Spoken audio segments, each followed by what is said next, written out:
Сәлем достар, сіздермен бірге астрономия және технология каналы. Және достар, бүгін сіздермен бірге біз физика тақырыбымен танысатын боламыз. Жалпы біздегі физика ұғымы қандай ұғым, қандай сала, қандай білімге жатады? Жалпы физика дегеніміз не? Осы жайында талқылайтын боламыз. Олай болса, біз бастаймыз.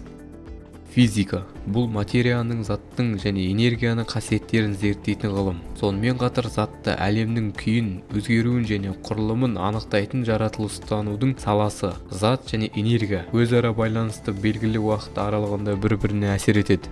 Физиканың тарихы Стоунхендж сияқты алып тас құрылымдары пайда болған ерте заманнан басталды. Бұл механиканың бастауы еді. Математикадағы, астрономиядағы және басқа ғылымдардың ашылған негізі жаңалықтарының физиканың дамуына байланысты. Ең алғашқы өз өнертабыстарымен ашқан жаңалықтары туралы жазбаларда шумерліктер, вавилондықтар және египеттіктер қалдырды. Классикалық физика және қазіргі заман физикасы. Классикалық физика мына құбылыстарды зерттеледі: механикалық, жылулық, дыбыстық, электрлік, магниттік және жарық. Қазіргі заман физикасының құрамына атом физика, молекулалық физика, электроникалық, ядролық физика, бөлшектер физикасы, қатты денелер физикасы, сонымен бірге сұйықтықтар және плазма физикасы енеді. Физиканың тараулары: акустика, дыбыс құбылыстарын зерттейді. Атомдық физика, физиканың атом құрылысын және оның қасиеттерін зерттейді.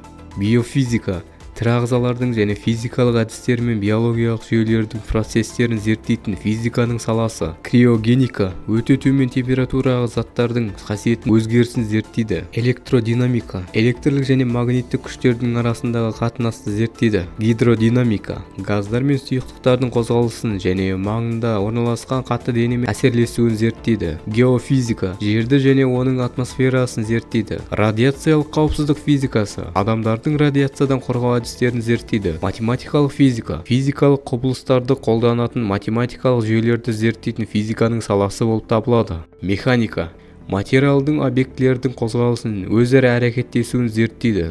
Молекулалық физика, дененің физикалық қасиетін, оның молекулалық құрылысын негізінен зерттейді. Ядролық физика, атом ядросының құрылымын және қасиетін зерттейді. Оптика, жарық құбылыстары мен жарықтың қасиетін зерттейтін физиканың саласы. Элементар бөлшектер физикасы, элементар бөлшектердің құрылымын, қасиетін және олардың өзара әрекетін зерттейді. Кванттық физика, элементтер бөлшектердегі материя мен энергия өзара әрекеттесуін сипаттайтын кванттық теорияны зерттейді. Қатты денелер физикасы, қатты денелердің физикалық қасиетін зерттейді. Термодинамика, жылулық және энергияның басқа түрлерінің байланысын және бір-біріне айналуын зерттейді. Міне достар, бүгін сіздермен бірге физика тақырыбымен танысып өттік. Видео пайдалы болды деген ойдамын достар. Егер түсінбегендеріңіз болса, комментарияға жазып кетіңіздер, мен сіздерге толыққан түсіндіріп кететін боламын. Олай болса достар, біз сіздермен қоштасамыз. Сау болыңыздар.